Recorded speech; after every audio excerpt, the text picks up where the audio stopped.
And welcome back, everyone. So, another week of Who Would Win, and this one is the third request by Sean Rose. So, Sean, thank you for that.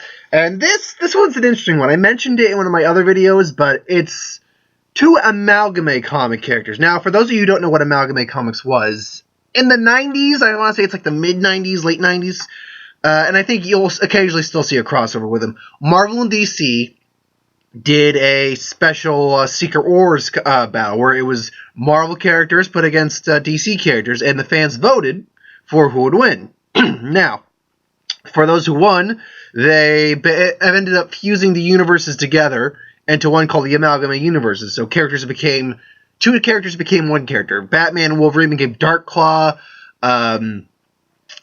Lobo and Howard the Duck became Lobo the Duck.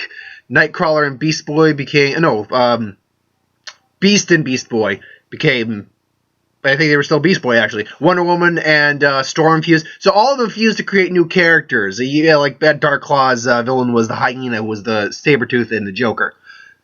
But the two characters we're talking about today are the fusion of Hal Jordan, the Green Lantern, and Tony Stark, create Hal Stark, the Iron Lantern, and Steve Rogers and Clark Kent fusing to create the Super Soldier, who is more or less the amalgamation of Superman and Steve Rogers, Captain America. So those are the characters we're looking at today for this Who Would Win. Now, before I begin, I may mention this in my Star Wars video, but it's my latest one, the Forrest Whitaker, who he's playing in the Rogue One video. But it should be worth noting. I do the best I can when researching these. And 1 second, why don't you skip it? There we go. I do the best I can when researching these, but I'm not a what's the best way to put it?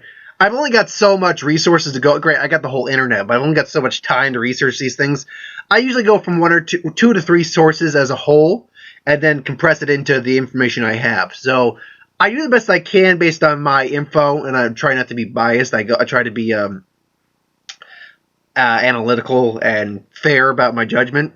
So just be kind to me when I get my my overall responses and the info I have, because I've had a couple people kind of question my my research skills on that. But generally speaking, I do the best I can with the research I do. So just wanted to give that little PSA, I suppose.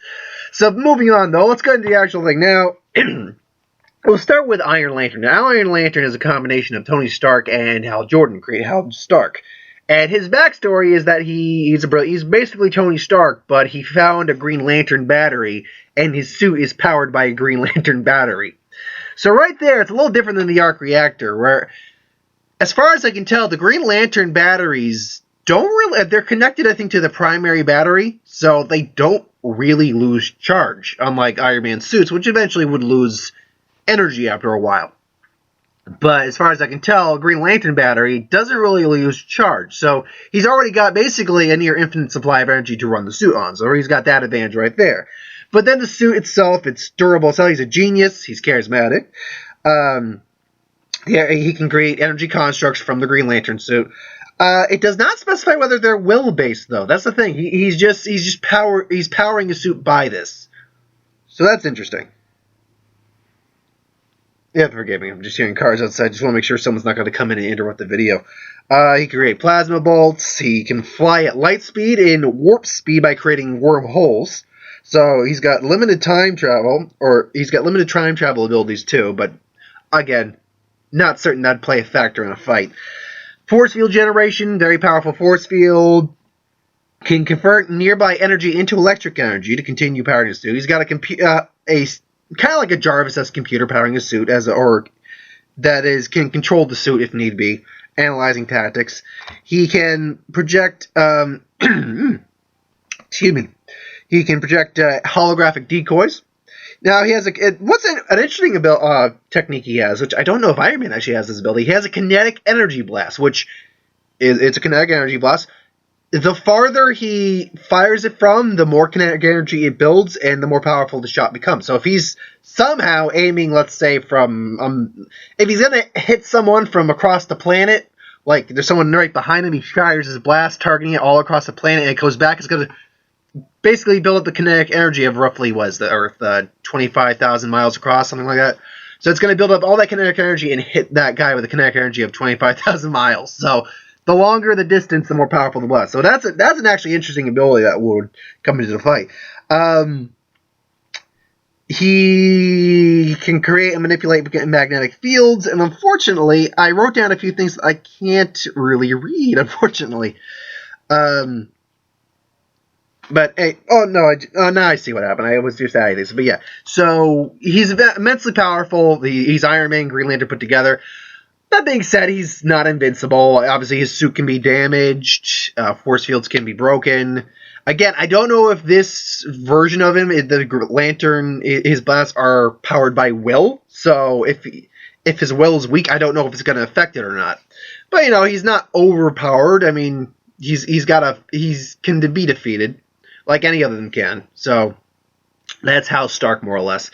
He has no clear-cut weakness apart from the fact that he's relying on technology. So if you destroy the technology, you, in theory, would be him.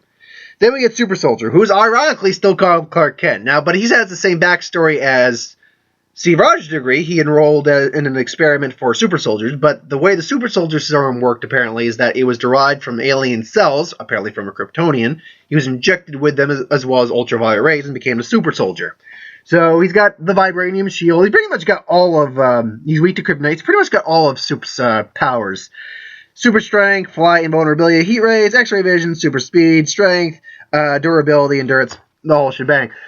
The question is he actually as strong as Superman? Because if he is, I'm going to tell you right now, this fight's probably going to end with his favor. But I don't think he is, because he's not Kryptonian. He just was injected as an experiment. It's kind of like Superboy, actually. He's human with Kryptonian in him. So he's got a lot of that power that, like, say, Superboy. He's probably stronger than Superboy, but he's not Superman. So I don't think he is Superman, but he's the super soldier. Think if Captain America were given actual metahuman powers, more or less. If given the roster powers Superman has, just on a lesser degree. So yeah, and there's not much to go off on that. By the way, I tried finding actual feats of theirs, because these are Amalgam comics, and these guys are they're more or less one-shot characters. There's not a lot to go on their feats, so bear with me on that. If I were to rank, let's say Superman ranks as a 10 on all his abilities, Super Soldier probably ranks as a 6. That's probably how he comes in my opinion. If you differ in your argument, if you actually got a list of feats, by the way, please put them in there, and maybe I'll correct it in a future video, but for right now, this is what I'm going with. So, the way this fight breaks out is that, honestly, with Captain America Civil War coming up, let's give it, and since they're both half of the Civil War characters, let's play a little Civil War advocate here. They're at conflict with each other's ideologies. They don't agree with what they're doing, and, it comes to a head. So, the guy who probably makes the first shot is to Iron Lantern. I'm gonna be struggling saying Iron Lantern and Super Soldier. So he probably does like an energy blast, shield blocks it, comes in, they're going to duke it out. Now, I do believe physically, Super Soldier is the stronger and more durable of them, even with his suit. He's going to wail on him. He's also got more combat experience because he's a soldier, so he's going to wail on Iron Lantern for a little bit. Iron Lantern's going to pulse back with a force field, and then, he's going to wail on, try to do a heat beam, laser eyes Super Soldier, but Iron Lantern's going to convert that to electricity, fire it back. But vibranium shield, immune to electricity, things like that. So overall, it's just going to fizz out. So then Iron Lantern is going to maybe get him in a bit of a force field, throw some constructs, get a force field, throw him into space, take it out, so they're not going to be damaging the populace. I think that Super Soldier still has enough Kryptonian to survive in space, because he can fly, all that stuff. They didn't say, I couldn't find whether he could survive in a vacuum or not. I'm just assuming he can. So they're going to duke it out for a while. It's going to be a battle of attrition for a little bit. Nothing Iron Lantern's really going to do is going to...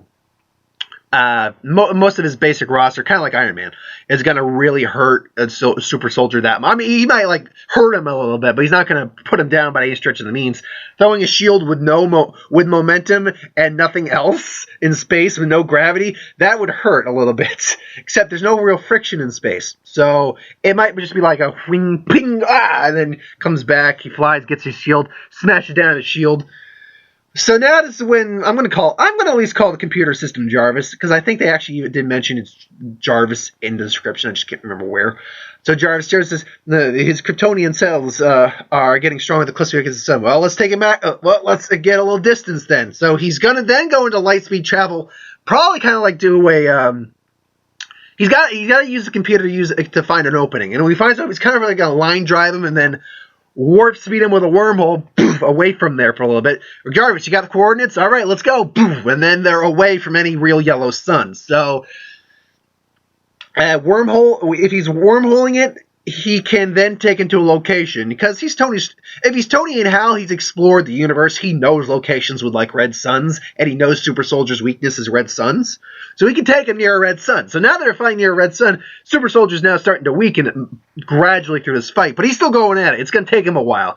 Superman fucking tanked a red sun, for God's sake, going through it. I think Super Soldier can last a while. So they're going to fight for a while, and then he's going to use the decoys, because this is where it's going to come in and reel into play. Overall, I'm going to say Iron Lantern's going to take this fight, because he's a genius. He's got a computer system to strategize, and here's how this fight's going to end. He is going to use the decoys. I'm saying holograph decoys. I don't know. It creates like 5 of them. I'm going to say that if you saw Justice League Doom, I'm going to say they're probably like, because they're powered by the Green Lantern battery, they're probably kind of like crystal constructs a little bit. So he's got those. They're fighting a little bit. He warps about, I don't know, a couple light years away. And then kinetic energy blasts from a couple light years away. Because he's got a computer system and he's got a lantern battery, so he can target from a couple light years away. If Magneto can move a giant metal bullet like the size of a building from light years away with great stress, I'm certain he can target an object from light years away. So he targets it with full blast kinetic energy, and then I see this, because Tony Stark and Hal were kind of braggers and things like that. He's going to just reappear, just whoop. It's like, what? You're back? All right, you ready to give up? Yeah, sure. Just, no, you just stay there. Keep saying that. What are you doing? It's like, wait for it. And then all of a sudden you see this light. I imagine seeing like a little number just like 3, 2, and then you see the light, and then Super Soldier's like, what? And then, boom, right into the red sun, dead. So that's how I see that fight breaking. Now, to be fair, there's a very plausible scenario where Super Soldier could just beat the living snot out of the armor and break the armor in space. Because he is part Superman, basically. So he probably has enough strength to destroy the armor. But there's enough in the way, such as energy fields, constructs, he can absorb the heat vision, all that stuff, that he can circumvent and avoid that scenario happening. But it's a very plausible scenario. If I were to give this a percentage, I say 70% to Iron Lantern, 30% to Super Soldier, because Super Soldier does have the strength to probably break the Iron Lantern suit and kill Hal Stark. But I think the more likely scenario is that he just out-strategizes Super Soldier into space and just... That's the actual beauty of a combined character when you have the aspects of that. If you combine the genius of Iron Man and the suit and the tech and the computer system, plus the interspace travel of Green Lantern and his abilities, you create a very powerful character. But again, it's very possible that Super Soldier could just beat the snot out of him enough to break the suit. I just don't see that as the likely scenario. So I give it 70 to Iron Lantern, 30 to Super Soldier. So this was a short one, but it was I enjoyed coming up with that scenario in my head. That's a very plausible way you can do it too. At least I think so. So thanks for watching. I hope you enjoyed. Like, comment, share, subscribe. As always, if you want us to review something, put it in the comments below. Let us know. We'll do a review. We'll do a review of it at some point. And if you have an idea for who would win, please put that in the comments below too. I love taking the requests. It's what I've been doing for the past couple weeks. So thank you for the guys who sent the requests in. If you send more requests in, I'll do more requests. But until then, I'll move on to my actual list of characters I have written down for who would wins. I don't know who it is. I gotta actually look at my list right now. But that's for another point in time. So this week, I do have to watch the Muppets. I actually will probably have the vlog up before I go to work today. I go for like 4:30, so I got time. And tomorrow's going to be another Star Wars video. What is the topic for tomorrow's Star Wars video, actually? One second. The topic for tomorrow's Star Wars video, I wrote it down too, would be, Sith Lords. We'll get the topic of the video tomorrow will be Sith Lords. Exactly what the topic of Sith Lords is that we'll talk about that when we get to it. But also, Deadpool will be out tomorrow. I'm going to catch the 10:35. I've been hearing nothing but amazing things. They just greenlit the sequel. It's going to be amazing. I look so much forward to this. I'm going to wear my Deadpool shirt, got my mask. I'm going to go full hog, man, for Deadpool. And then that's about it. I already did my other magic video today or this week because some people are inconsiderate. Well, actually, no, not inconsiderate. Sorry. Some people just like to spoil stuff. So, yeah, I already did it, but if something by chance happens, yeah. Oh, and I could do a Purge 3 trailer reaction, or review, but I'm not going to because, frankly, I don't care about the Purge movies at all. I don't care about them at all. So, yeah. Here's my review for the Purge 3. It looks about the same as the other ones. Frank Grillo is back, so at least they got him. I like Frank Grillo. So, thanks for watching. See you next time, folks.